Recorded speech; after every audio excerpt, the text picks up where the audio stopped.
Good afternoon, everybody. This is Robert, and you are watching On Any Random Day. And today I thought I'd take a few minutes. I got some questions on why my CRF250L really doesn't look like an L bike or a dual purpose, dual sport, street legal motorcycle. And part of that is because of the mods that I've done.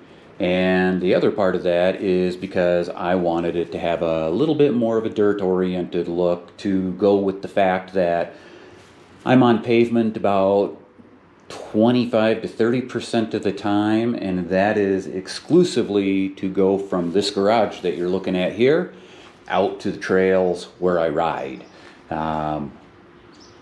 I designed every little tiny bit of the add-ons specifically to give it a dirt-oriented look and to increase its performance off-road versus being on-road. And so we'll start off with going with the handlebars here, and we'll get the camera situated so that we can get a good look at those. So here you have a better view of the handlebars, and these are the Pro Taper Fusion handlebars in 1 1/8 inch.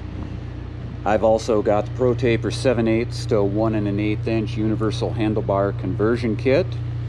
I've got the Pro Taper pillow top grips, and as you can see, we've got the Zeta Armor Handguard XC kit with the red XC hand shields. And the clutch lever has actually been replaced with a Moose Racing forged clutch lever. And here's another shot of all of that from the front, where you can also take a look at the red Honda headlight cover. This bike came from the factory with the white one, but it didn't go with the overall look that I wanted, so I swapped it out for a red version. So here we have a good view of the right side of the bike, and a few of the things that I've done. You can see the IMS fuel tank, 3.5 gallon, has been put on, as well as a wonderful little convenience, the Moose Racing fuel line spinner, which lets you get that gas cap on and off without twisting that line very well.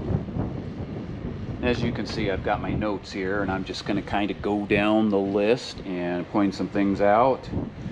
We've got the Zeta clutch cable guide here, which actually is a nice pretty red, but you can't really see it back there. And that's just a little bit lighter and stronger than the factory stamped steel one. And it went hand in hand with the replacement clutch, which is the CRF's only heavy-duty clutch with the Barnett springs, got put in here along with their gasket kit. Highly recommend it. Gives you everything you need to change the clutch. The only thing I would recommend in doing that is changing your oil filter and oil at the same exact time. As you can see here, we've got the Zeta oil filler plug, which is aluminum and comes with an O-ring, and it's just a little bit easier and more convenient to get that thing snugged up there and good and tight. We've got the Zeta oil filter cover, which, other than looking good, is also a really wonderful replacement, and it also gives me the option of, if anything ever gets by my skid plate, this is easy to replace and relatively inexpensive. We've also got the Zeta trigger brake lever, which is collapsible, and it also has the cable to prevent that from getting twisted out too far, along with Zeta foot pegs and the Acerbis frame covers here, which keeps the frame from turning a nice horrible shade of black and silver combination when your boots are rubbing on it. As you can see, my boots are rubbing right along in here. The other thing you can see is we've got the complete Yoshimura stainless steel exhaust. That's one of the first mods that I would highly recommend to anybody getting one of these bikes. I cannot overstate how much of an improvement just changing the exhaust actually did. And as you can see right here, we've got the Emperor Scorpion skid plate, It's a little bit more pricey than the Ricochet and a couple of the other brands, but it is an amazingly solid piece of work, and it is super easy to mount. They also include the silencing strips, which is just a little bit of foam rubber that goes between the frame and the skid plate to keep that thing from vibrating and rattling. If you've never put those in, it makes a world of difference when you're out on the trail. The only downside to having a skid plate is it does tend to amplify all of this engine noise and shoot it upwards. Don't let that discourage you from getting the skid plate. I'll put some pictures in at the end of the video of what the bottom of that skid plate actually looks like. I've actually had it on a press 2 times already, pulling dents out of it. That skid plate has personally saved this motor at least 4 to 5 separate times on different occasions. The other thing you can see here is I've got my Riggs Gear fuel canister with a 1 liter extra bottle of fuel just in case we run out. I do a lot of riding solo and exploring, and one of the things you do not want to do is run out of fuel when you're out there on the trail doing that sort of thing. That can go for a very, very long walk back at times. The other thing we've got here is on the back, and as you can see on the front, we've got the Dunlop Geomax EN91 tires, and these are an enduro-based tire. They do not hold up spectacularly well when you do a lot of pavement riding. But so far I've got 1,000 miles out of this set, and the back end is just now beginning to get close enough to the replacement marks on the tire. I'm probably going to be replacing that at about the 1,500 mile mark. The front tire is looking almost like brand new. I think I'm going to get 3,000 miles out of that easily. The other thing that is on this side of the bike, but you can't really tell because it's behind this air cover, is the CRF's only Airbox mod kit. And what I'm going to do is I'm going to pause the video, I'm going to remove this side panel, and then come back and explain exactly what that is and what it does. So here we go, now we've got the side panel off.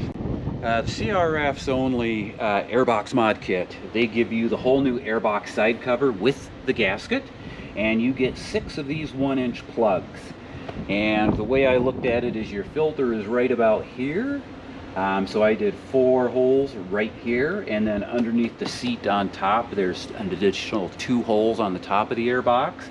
So that gives you an additional 6 inches of space for air to flow into the box. That really goes hand in hand quite well with the Yoshi pipe. And it also works in conjunction with the ECU that I've got underneath the seat here that we'll take a look at here in a little bit when we're talking about the tail light and everything else around in there. But these are very easy to install. 1-inch hole saw, drill, drill, drill, drill, drill 2 on the top, and then these just push right on in. The filter just pops right out so you can clean it at the same time you're cleaning this. I do not recommend going any lower than this, simply because some of the puddles and rivers that you might ford, if they come up to about here, it gives you some leeway here. You don't want to get all the way down to the bottom and get close enough to sucking water into your airbox. That can actually turn out pretty poorly. Alright, so here we have the left side of the bike, and you get a little bit better view of the Zeta Armor XC handguards. But we also have the Zeta front brake line bracket, which, yes, it's probably a little stronger, and it definitely looks a little bit better. I added it on simply because I wanted the bling. Same thing with these engine plugs here. The factory ones do a really good job. I just wanted the red to stand out a little bit better. We have the Zeta revolver shift lever, which is one of the few adjustables that I think are around there. You can actually take this screw out right here, and this peg can pop off and push back on, and you can either raise or lower it by a good quarter to potentially a half an inch, depending on how you adjust it, up or down, and that way you don't have to disconnect it from the shaft and sit here and poke and play. You can just do it all with the ease of one screw there. What you can't see behind here is the Pro Taper 13-tooth front sprocket. We have here the 42-tooth Renthal aluminum sprocket, and we have a Pro Taper O-ring chain as well. Okay, change the view a little bit so that you have a good look at the quad lock phone mount that I have here, and that's hooked onto the handlebars right here. I got a couple risers, the vibration dampener, and then the lock itself, which is quite useful. Phone can either be on in that manner, and it's got plenty of clearance around here, or the way I mostly ride it is in landscape mode, so that it is right here, and when I'm standing up I can get a good shot at that and see not only my GPS and my maps with Onyx Off-Road, but my TAC, my speedo, my mileage counter, and pretty important, my fuel gauge. Always nice to be able to see the fuel gauge, and as you can see, that just clips right on and off, nice and easy. So one of the most important mods that you can do to a CRF250L or a CRF300L is suspension related. And a lot of the comparisons between this bike and the one you see there in the back, that is a 22 KLX 300 dual sport sitting back there. But one of the biggest comparisons and one of the biggest negatives for the Honda is the suspension.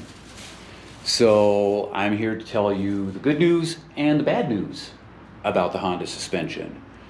The good news: if you're a new rider or an experienced rider that truly loves the Cadillac plush suspension, and you're not going to be hammering it off-road like a madman, these bikes are the bike for you. You will find the KLX to be just a little bit too stiff and firm. However, the bad news: if you are an experienced rider and you want to go a little bit faster off-road, and you want to be able to handle the bumps and twists and turns and all of that, then you're going to be doing some suspension related work. And for the front forks, when I did my research, there were three main ways that you can modify your front end. The first off is to get the Öhlins kit, which comes with valves and springs and everything. The second one is to get the Racetech suspension spring kit. And then the third one is, in addition to the spring kit from Racetech, they also make the gold valve kit.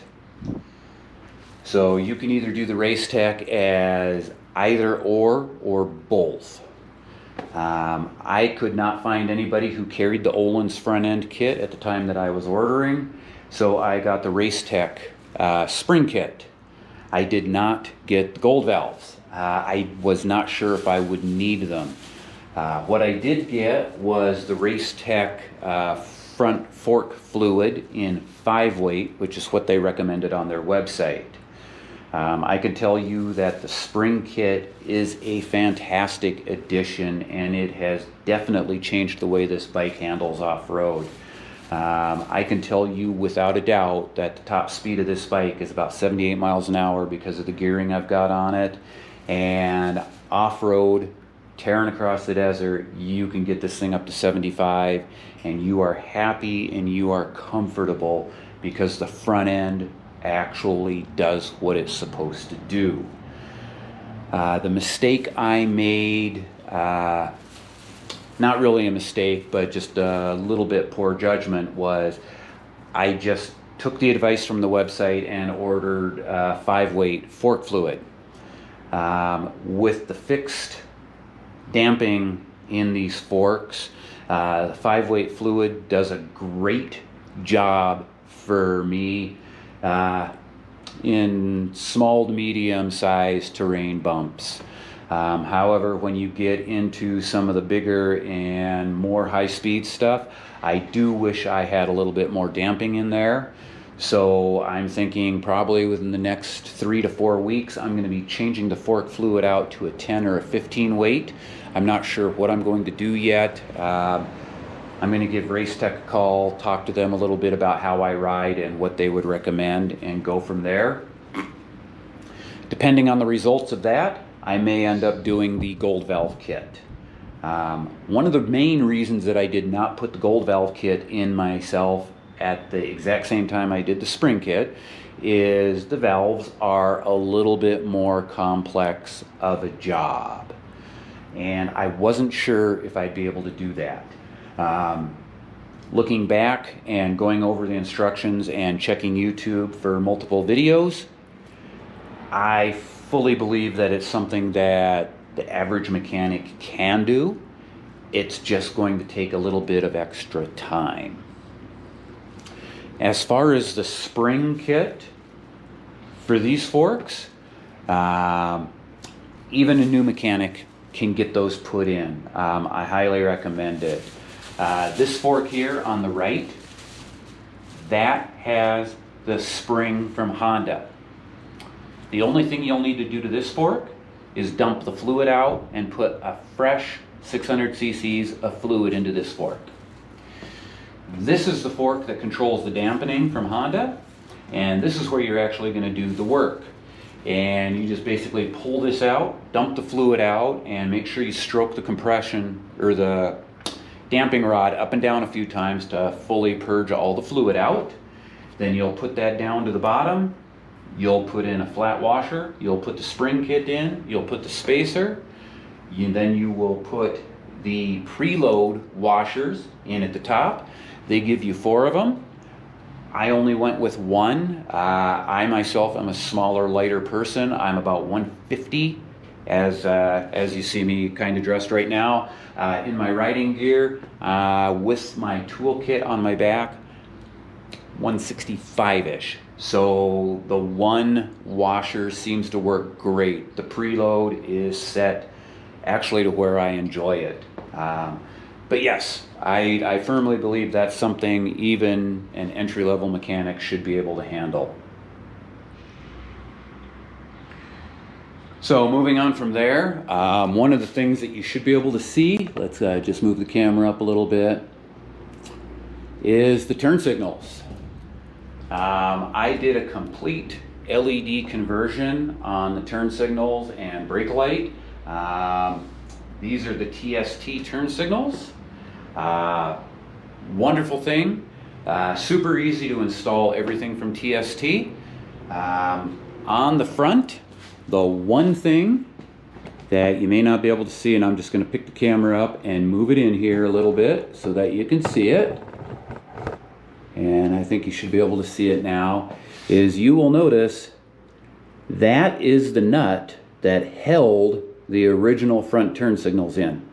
And the reason that is there is this rubber piece right here, when it pushes up against the mounting bracket, it can literally go cockeyed or actually through the mounting bracket. So I put that nut there not just to space it out, but to allow the rubber on this turn signal to have something to press into that it couldn't go through, and then to have something that could mount up flush with this bracket so that I could snug the turn signal down and I wouldn't have to worry about it popping through or coming misaligned or anything like that. I'm just going to pull the camera out here now so that we can see the turn signals. Now when I did this, there are 2 ways you could do this. These turn signals from TST come with 2 wires. They also have an adapter, 2-wire to 3-wire adapter, so that you can run the turn signals with the marker lights that come from Honda. If you've looked at your bike coming from Honda, whenever the power is on, the headlight's on, and these turn signals work as running lights or marker lights. I wanted to keep that functionality, so I did purchase that adapter. And you can see that there, with the power on and the headlight on, these turn signals come on. The other nice thing is your emergency lights still function and function just like they did from the factory. And here we go. You can see there's the turn signal going.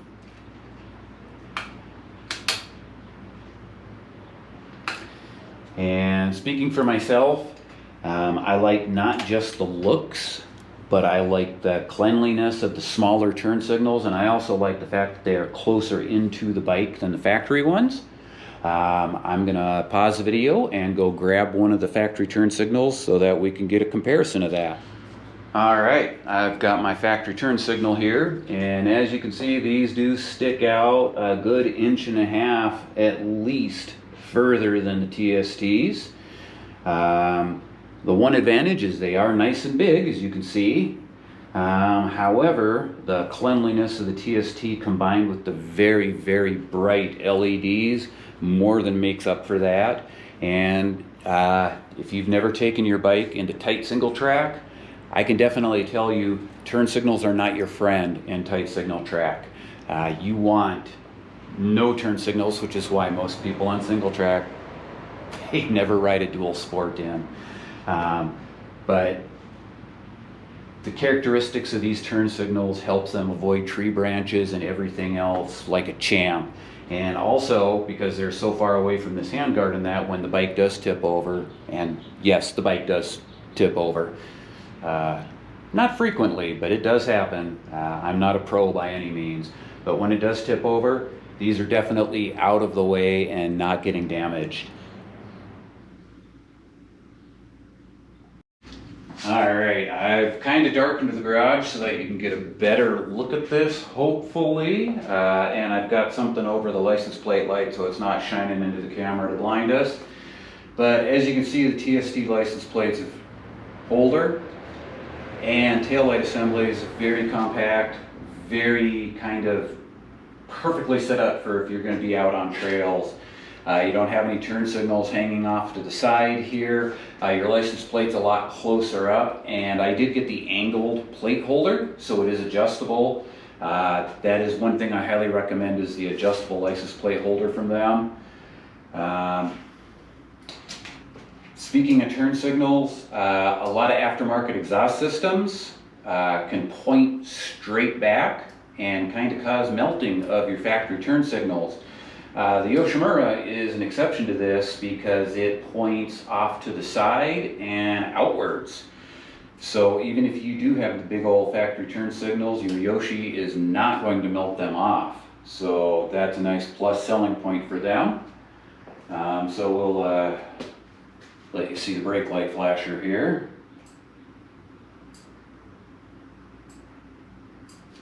And the integrated turn signals to the left here. And to the right.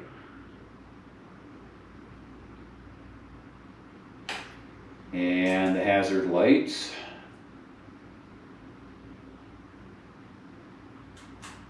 As you can see, 100% factory functionality is still there. Everything works just as Honda wanted it to, but it's in a much more compact, better equipped system for riding off-road. Or if for you that like to do the SM route, this looks really sharp on the street too. I actually get quite a few compliments on this, both on the street and the trail. People just really think it's a fantastic addition.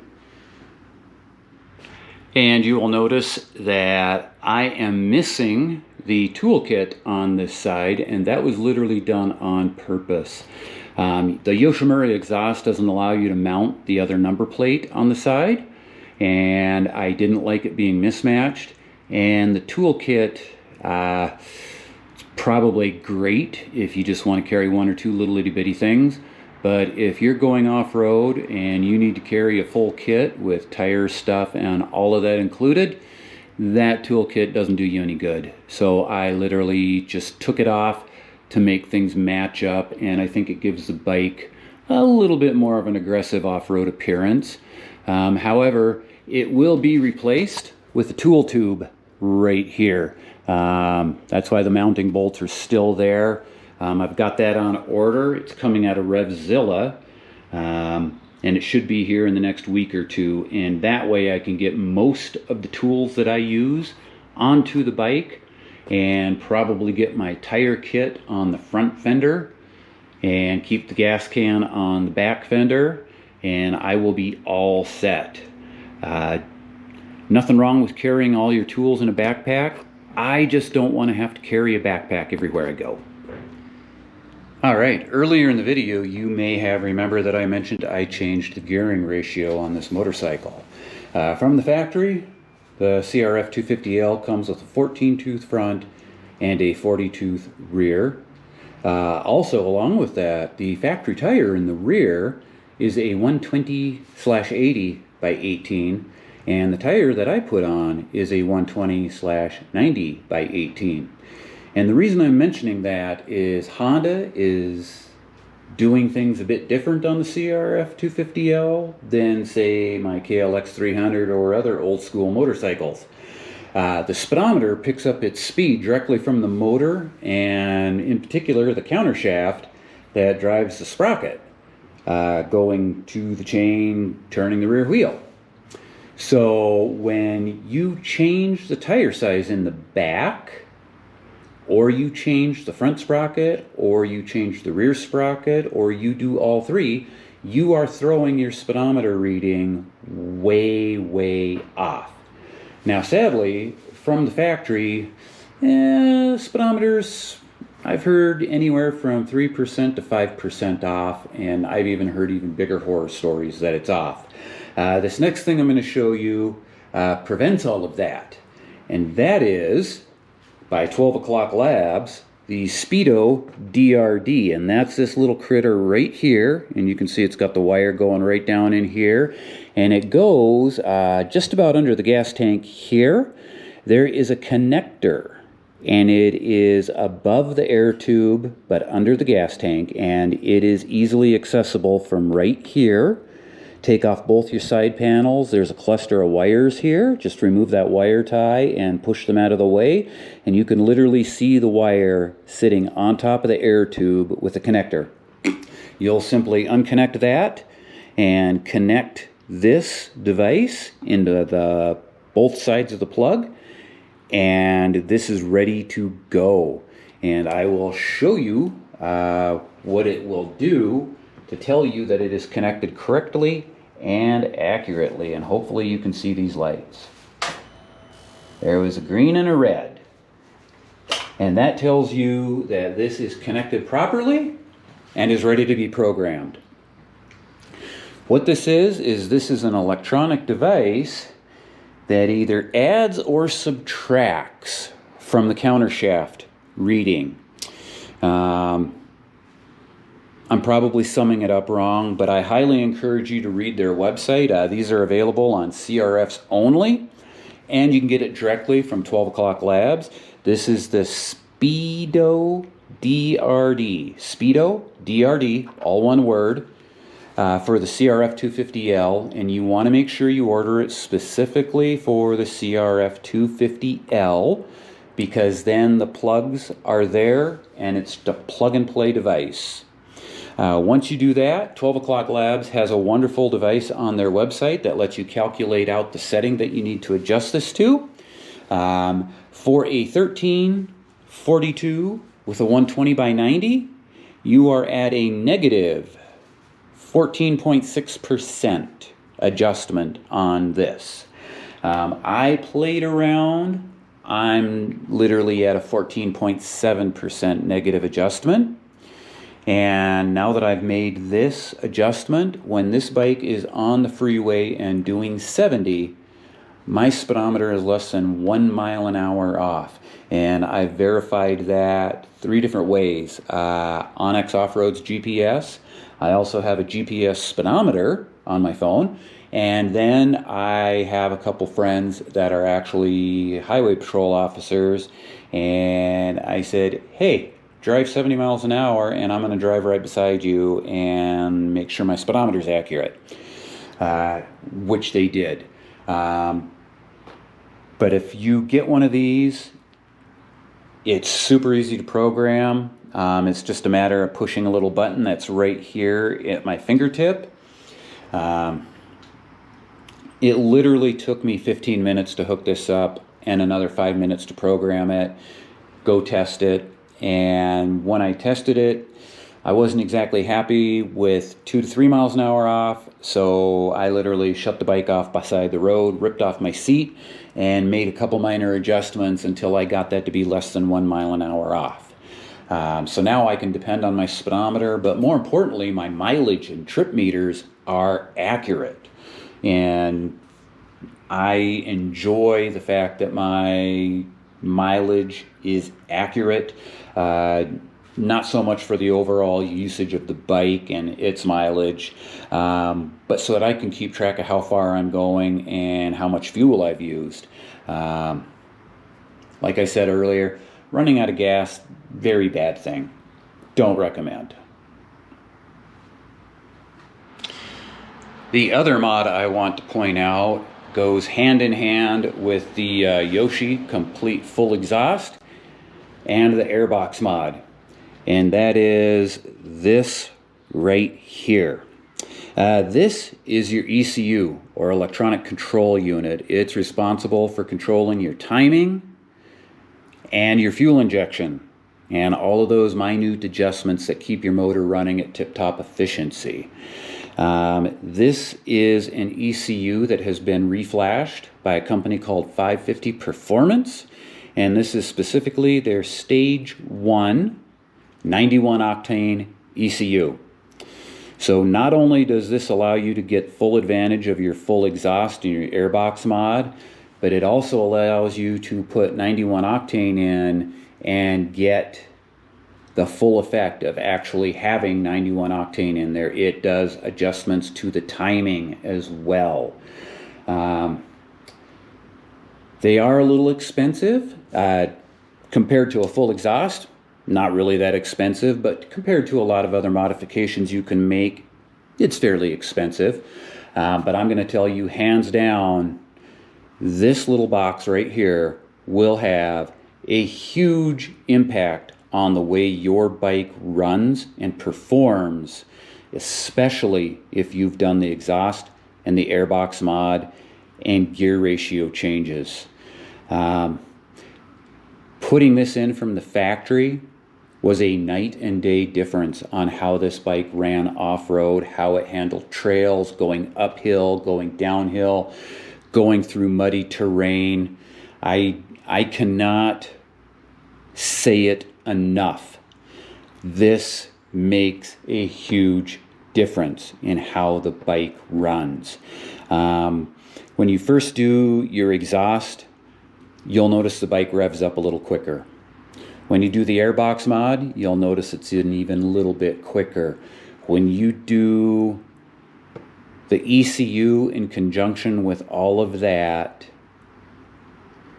the bike runs very much better. It accelerates quicker, it revs up quicker. The power does start later in the RPM band. I think I definitely feel that it's 5,000 and up at this point, but with the 1342 gear ratio and good accurate gear selection when you're off-road and on the trails, you are already above 5,000, and when you twist the throttle, this bike then starts to perform, and this bike itself performs fantastic off-road. I've got a couple friends that have full motocross bikes, and while I can't keep up with them on the big jumps and things like that when we're on tight single track or climbing up hills or just general zipping around and exploring, this bike keeps up with them and sometimes outperforms them, simply because even though the power comes in at a later RPM with all of the changes that have been made, the torque is still there. and down lower in the RPM, you might not get that adrenaline pumping rush of horsepower right off of the bat. But when you twist the throttle at 2,000 to 2,500 because you need more torque and you were in the wrong gear, the bike doesn't stall, it doesn't jerk, it doesn't do any of that stuff. What it does do is it just simply starts to accelerate.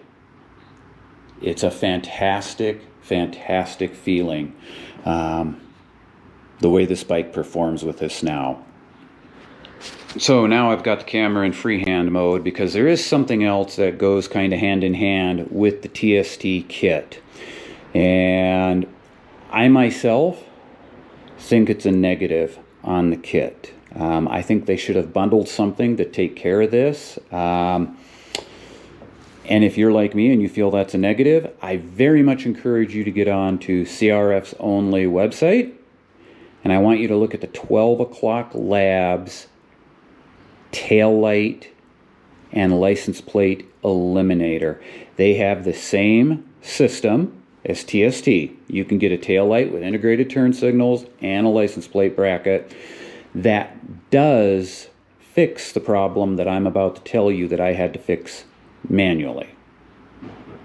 And that problem is, you will notice there's some rubber here, and try not to laugh when you see this, but there's rubber here, and I put screws in right here, and it's here. Your wheel turns that direction, and it's throwing mud from this direction going that away, so you want the seam to be towards the front actually in this instance. But all of this is wide open with the TST kit, and you can see your wires and everything in here. That is not what you want if you are on an off-road bike. You do not want this open, and you do not want dirt, junk, water, all of that crud getting up in there. You want to stop a majority of that as much as possible. Because I put brand new tubes into my CRF, I had a couple extra tubes laying around. Plus I've got a couple neighbors that have had flat tires, and I've got their tubes as well. So I took an inner tube and I used actually Renthal grip glue, which is kind of like a really nice rubber cement, and I glued the front of this here. And then I drilled 3 holes, and I put these bolts with nuts in there and with nice big washers to help seal that up.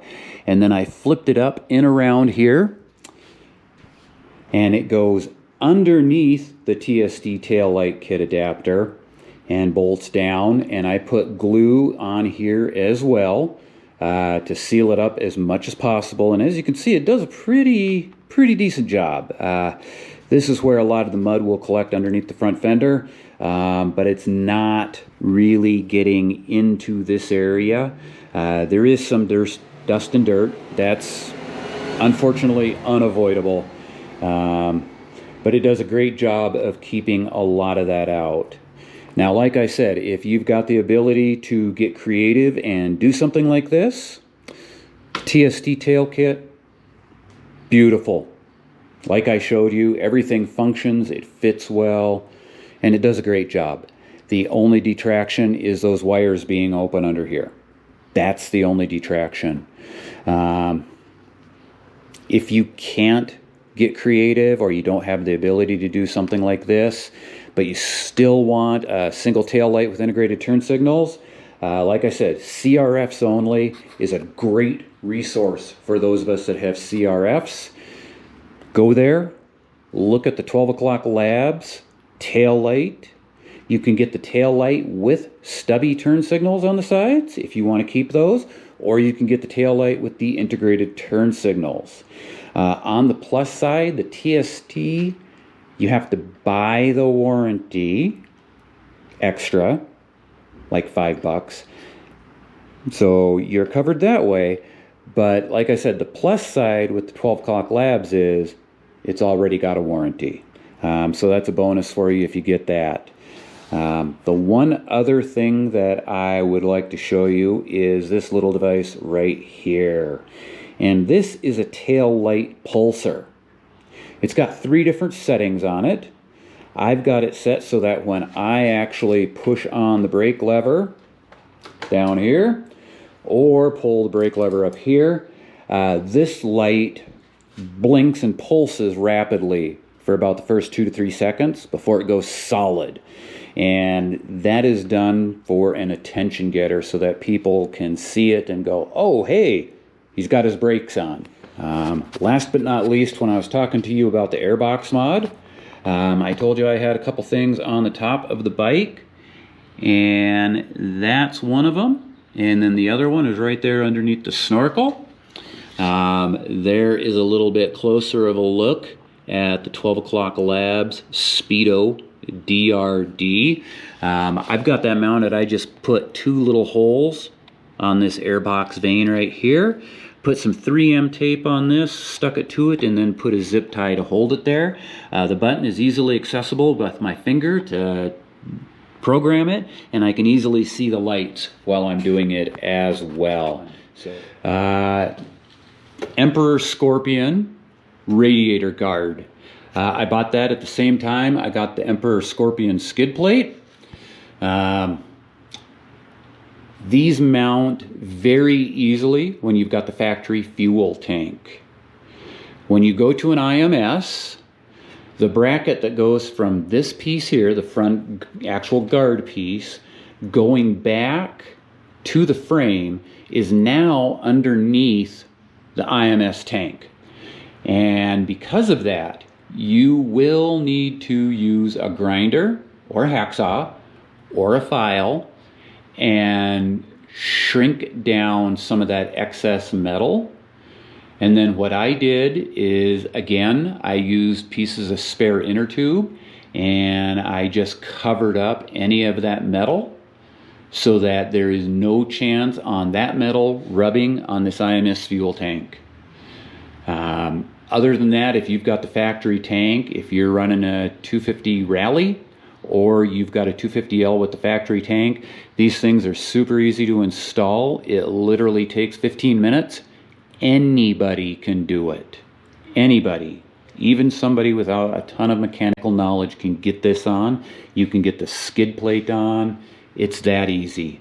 Their instructions are incredibly accurate.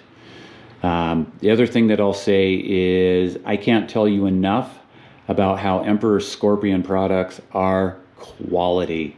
And like I said, right after I get done here, at the end of this video, I'm going to show you a picture of the bottom of my skid plate. And I'll zoom in here a little bit. You can see some of the dings that rocks have thrown up on here, and that has saved this case already. But you can tell the skid plate's been redone here. I've used a metal press to push that back out. It was literally wrapped around my frame here on this side. And going around here, right behind this, underneath here, there is just a huge hit where a rock, I had landed off a jump and a rock was there and the rock hit the skid plate. If it hadn't been for this high quality skid plate, I would have been buying a frame, or I would have had a motor and frame all crushed at the same time. So I can't emphasize enough the need for a skid plate and or radiator guard if you're going off-road. But with that, that's everything I've done to my 250L. Hope you've enjoyed the video. Like I said, some of the stuff was done simply for the bling effect because I liked the looks. A good example of that is the red brake line clamp and the 2 engine plugs. The ones from Honda worked just fine, but doggone it, they weren't red and they didn't go bling. A lot of people would say the same thing about the oil filler cap and the oil filter cover. However, once you use one of these types of caps, you'll be sold on it. You'll never ever want anything other than this type of cap. And when you see the quality of this piece, I think it's a lot stronger than the factory one, and it looks better. So I highly encourage you to get another oil filter cover. Not just because it looks good and it fits good, but it's always good to have a spare because Rocks do come up there and get hit there. And if you tip over and your brake pedal gets pushed in, that's going to be your first victim. So it's always handy to have a spare. And with that, thank you for watching, and we'll see you next time.